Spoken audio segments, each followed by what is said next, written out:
мехоҳам аз номи худам ва аз номи тамоми хоҳароне ки бар зидди қонуни ҳиҷоб ҳастанд сухан гӯям. мо аз ин қонун розӣ нестем ва эътироз дорем. Ҳеҷ гоҳ модаркалонҳои мо либосҳои нимӯрёну юбкаву шимҳои танг пӯшидагӣ нестанд. ин қадар мушкилиҳое ки бар хоҳарои ҳиҷобдор дуруст кардаед, чаро ба он нимӯрёнҳо ягон сухан гуфта намешавад?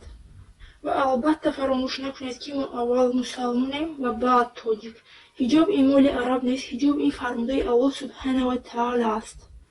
ва то он вақте ки ин қонуни манъи ҳиҷобро бекор накунед, мо ҳамеша эътирозҳоямонро баён хоҳем кард ва ҳамроҳи ҳазорҳо миллионҳо лаънат. ҳиҷоб ҳомии ман аст ва ман аз ӯ ҳимоят хоҳам кард.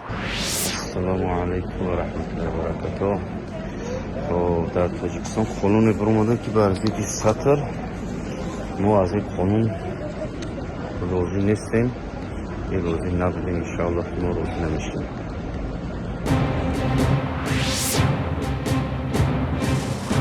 من همچون مسلمان زن از قانون قبول کرده ایستاده جمهوری تاجیکستان که منع حجاب و نقاب است قبول ندارم، اعتراض دارم و ترس غیر از الله سبحانه و تعالی از کسی هم ندارم.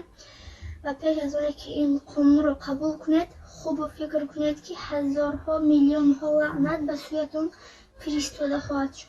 نصرت الله سبحانه و تعالی قریب است انشاءالله.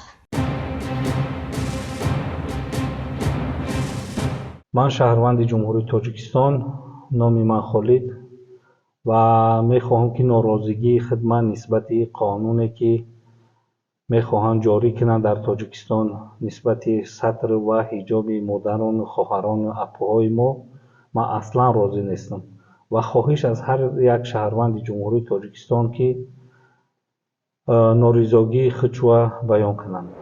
ما همچون مسلمان از قانونی که جمهوری تاجیکستان قبول کرده است ضد حجاب راضی نیستم، قبول ندارم و ترسی هم از کسی ندارم غیر الله سبحانه و تعالی.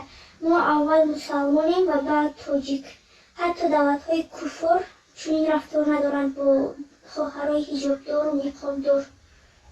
ما تاجیکان از این قانون راضی نیستیم.